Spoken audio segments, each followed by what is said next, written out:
पुराने जमाने की बात है, जब मदीना में एक नौजवान रहता था जिसका नाम इब्राहिम था। इब्राहिम एक गरीब घराने से ताल्लुक रखता था, लेकिन उसके दिल में अल्लाह का खौफ था। वह अपने वालिदैन और 2 छोटे भाई बहनों के साथ रहता था। वालिद की वफात के बाद घर की तमाम जिम्मेदारी उसी पर आ गई थी। इब्राहिम हर रोज सुबह सवेरे उठता और फज्र की नमाज पढ़ने के बाद बाजार चला जाता। वह एक छोटी सी दुकान पर काम करता था, जहां वह कपड़े बेचता था। उसकी मेहनत और ईमानदारी की वजह से लोग उसे बहुत पसंद करते थे। दुकान का मालिक यूसुफ भी उस पर बहुत एतबार करता था। एक दिन इब्राहिम दुकान पर काम कर रहा था, जब अचानक शहर के सबसे अमीर ताजिर अब्दुल रहमान अपने मुलाजिमों के साथ दुकान में आए। अब्दुल रहमान ने इब्राहिम की ईमानदारी और मेहनत के बारे में सुना था। वह उससे मिलने आए थे क्योंकि उन्हें एक काबिल एतबार नौजवान की तलाश थी। अब्दुल रहमान ने इब्राहिम को अपने साथ काम करने की पेशकश की। मैं तुम्हें अपने साथ शाम के सफर पर ले जाना चाहता हूं, जहां हम कीमती कपड़े और दूसरी चीजें खरीदेंगे। मैं तुम्हें बहुत अच्छी तनख्वाह दूंगा, अब्दुल रहमान ने कहा। इब्राहिम के लिए यह बहुत बड़ा मौका था। इब्राहिम ने यूसुफ से इजाजत मांगी, जिसने खुशी से इजाजत दे दी। यूसुफ ने कहा, यह अल्लाह की तरफ से तुम्हारे लिए एक नेमत है। इब्राहिम ने अल्लाह का शुक्र अदा किया और घर जाकर अपनी वालिदा को यह खबर सुनाई। उसकी वालिदा ने उसके सर पर हाथ रखा और दुआ दी। बेटा, सफर पर जाने से पहले हजरत अली रजी अल्लाहु अन्हु की एक बात याद रखना, मुश्किलात में सब्र करो और अल्लाह पर यकीन रखो, वही काफी है। इब्राहिम ने वालिदा के हाथ चूमे और वादा किया कि वह अल्लाह पर भरोसा रखेगा और कभी ईमानदारी का रास्ता नहीं छोड़ेगा। सफर की तैयारियां शुरू हुईं। अब्दुल रहमान का काफिला बहुत बड़ा था, जिसमें 10 ऊंट, 5 घोड़े और 20 आदमी थे। इब्राहिम को पहली बार अपने शहर से बाहर जाने का मौका मिल रहा था। उसका दिल खुशी और थोड़े डर से भरा हुआ था, लेकिन उसे अल्लाह पर पूरा यकीन था। सफर की पहली सुबह इब्राहिम सबसे पहले उठा, नमाज पढ़ी और दुआ की, ऐ अल्लाह, मुझे हिम्मत और ताकत दे कि मैं अपने काम में कामयाब हो सकूं और अपने घर वालों की मदद कर सकूं। उसकी आंखों में आंसू थे, लेकिन दिल में पूरा यकीन था। काफिला सहरा में सफर करता रहा। अब्दुल रहमान ने इब्राहिम को तिजारत के उसूल सिखाए और उसकी मेहनत व ईमानदारी देखकर बहुत मुतासिर हुए। इब्राहिम हर काम बड़ी लगन और ईमानदारी से करता, हर वक्त अल्लाह को याद रखता और 5 वक्त की नमाज कभी नहीं छोड़ता। तीसरे दिन शाम को जब सूरज ढलने लगा तो आसमान पर काले बादल छा गए। तेज हवाएं चलने लगीं और रेत का तूफान आने के आसार नजर आने लगे। अब्दुल रहमान ने फिक्रमंदी से कहा, लगता है आज रात बहुत मुश्किल होगी। इब्राहिम ने दिल में कहा, यकीन रखो, अल्लाह काफी है। तूफान तेज से तेजतर होता गया। हवा की आवाज जंगल के भेड़ियों की तरह चीख रही थी और रेत के झर्रे तीर की तरह उड़ रहे थे। काफिला रुकने पर मजबूर हो गया। अब्दुल रहमान ने सबको खेमों में पनाह लेने का हुक्म दिया। इब्राहिम ने पूरी रात कुरान पाक की तिलावत की। उसके दिल में सुकून था। सुबह हुई तो तूफान थम गया था, लेकिन काफिले को नुकसान पहुंचा था। कुछ सामान रेत में दब गया था और 2 ऊंट गुम हो गए थे। सब परेशान थे, लेकिन इब्राहिम ने हिम्मत नहीं हारी। उसने अब्दुल रहमान से कहा, मुझे ऊंटों को ढूंढने की इजाजत दें। अब्दुल रहमान ने मज़ाहिया लहजे में कहा, इस सहरा में? इब्राहिम ने जवाब दिया, अल्लाह मददगार है। वह अपने साथ सिर्फ पानी की मश्क लेकर सहरा में निकल गया। तपती धूप में वह चलता रहा, अल्लाह का जिक्र करते हुए, या अल्लाह, तेरी मदद चाहता हूं। दोपहर होते होते इब्राहिम बहुत दूर निकल आया था, लेकिन ऊंटों का कोई निशान नहीं था। पसीने में लथपथ और प्यास से बेहाल इब्राहिम एक दरख्त के साए में बैठ गया। उसने अपनी आखिरी पानी की घूंट पीते हुए सोचा, शायद मैं गलत दिशा में आ गया हूं। लेकिन फिर उसने खुद को समझाया, नहीं, मैंने अल्लाह पर भरोसा किया है, वही मुझे रास्ता दिखाएंगे। अचानक इब्राहिम को कुछ आवाजें सुनाई दी। वह उठ खड़ा हुआ और देखा कि दूर से कुछ लोग आ रहे थे। वो बदू कबीले के लोग थे जो सहरा में रहते थे। इब्राहिम ने उन्हें सलाम किया और अपनी कहानी सुनाई। कबीले के सरदार ने मुस्कुराकर कहा, हमने 2 ऊंट पकड़े हैं। बदू लोगों ने इब्राहिम को अपने खेमे में मेहमान बनाया और उसे खाना खिलाया। सरदार ने कहा, तुम्हारी हिम्मत काबिल तारीफ है। कल सुबह हम तुम्हें तुम्हारे काफिले तक पहुंचा देंगे। इब्राहिम ने अल्लाह का शुक्र अदा किया। उस रात उसने ख्वाब में अपने वालिद को देखा जो मुस्कुरा रहे थे। अगली सुबह बदू लोगों ने इब्राहिम को ऊंटों के साथ काफिले तक पहुंचा दिया। अब्दुर रहमान इब्राहिम को देखकर बहुत खुश हुए। उन्होंने बदू सरदार का शुक्रिया अदा किया और उन्हें तोहफे पेश किए। सरदार ने कहा, ऐसा नौजवान जिसके दिल में अल्लाह का खौफ हो, उसकी मदद करना हम सबका फर्ज है। सफर दोबारा शुरू हुआ।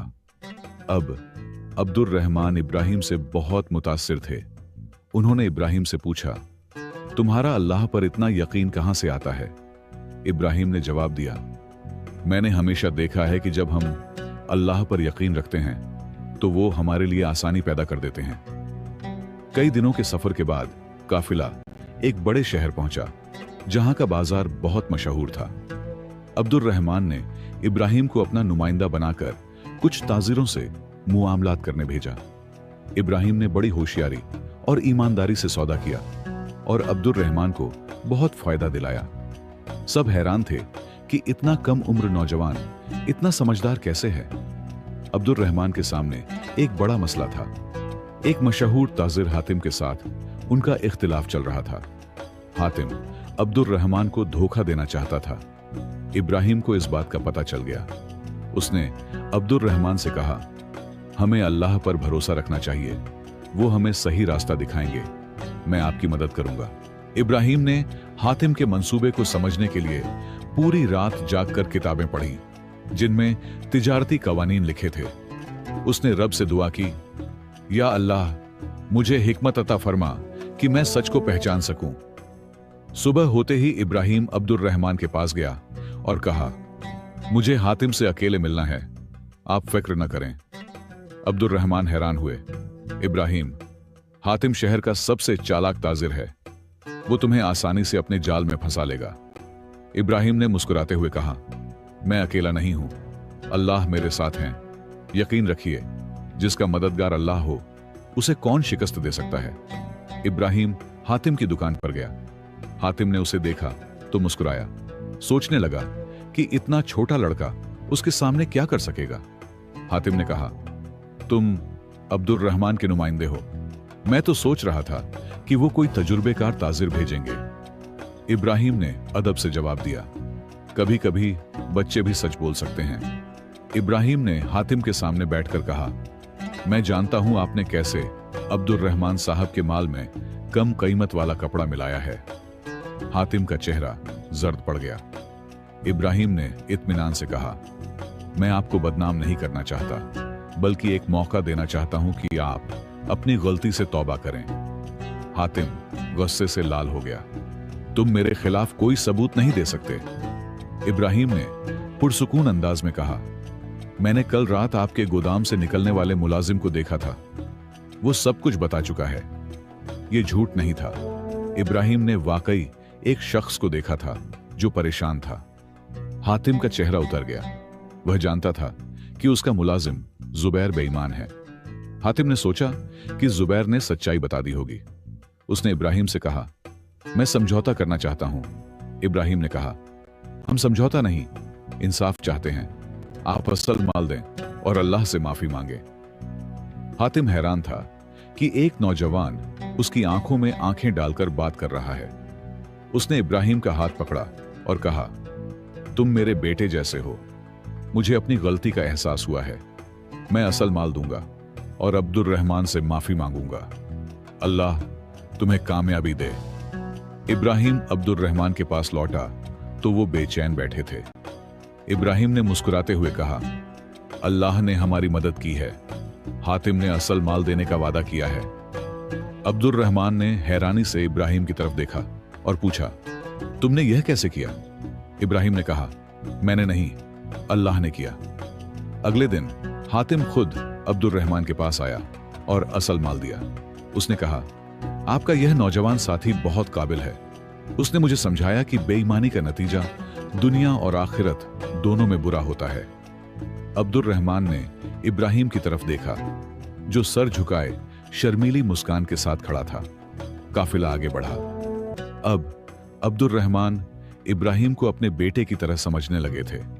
उन्होंने इब्राहिम से कहा, मैंने 50 साल की जिंदगी में यह सीखा है कि जब तक इंसान अल्लाह पर भरोसा न करे वो कामयाब नहीं हो सकता।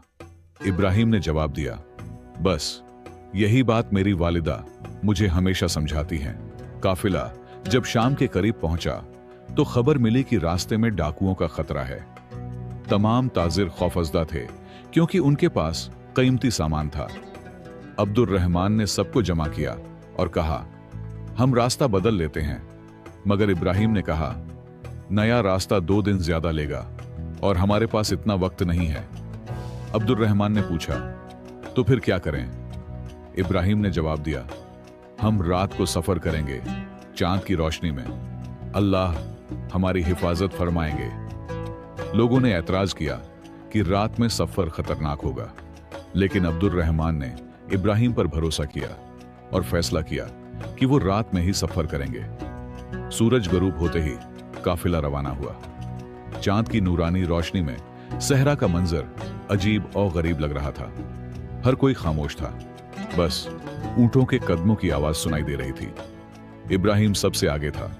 उसके होंठों पर कुरानी आयतें थीं और दिल में अल्लाह पर पूरा भरोसा।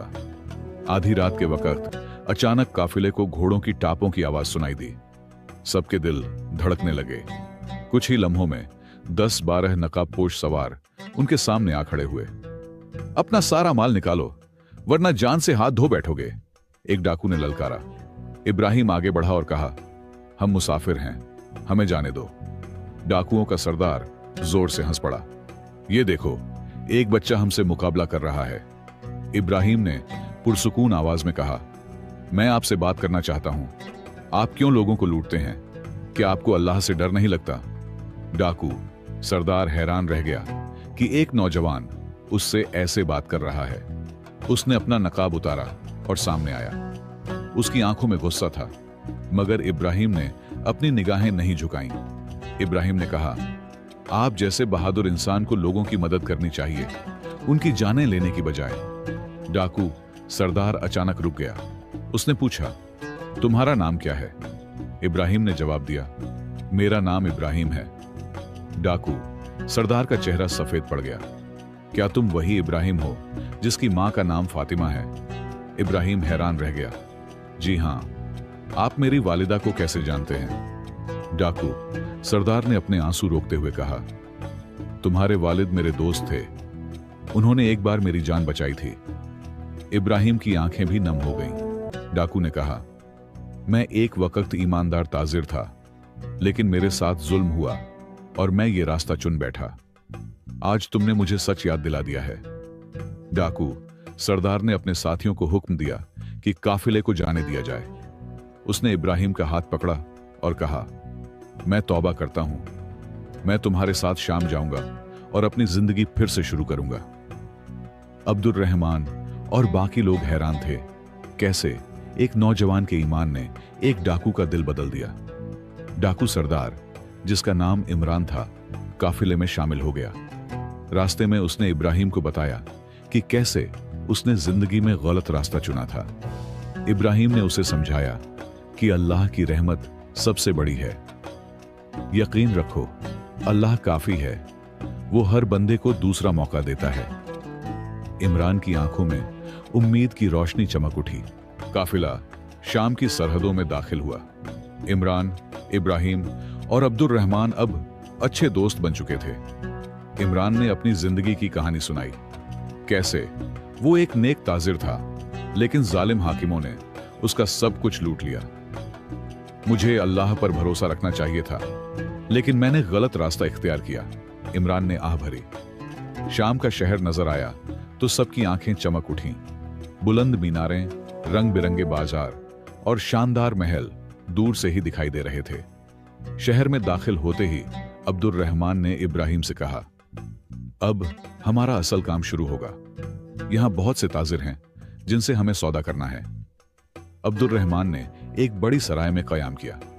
इब्राहिम को अपने साथ बाजार ले गए ताकि उसे शहर के तिजारती तरीके सिखा सकें। इब्राहिम बाजार की रौनक देखकर हैरान था। इतने सारे लोग, इतनी चहल पहल। अब्दुल रहमान मुस्कुराए।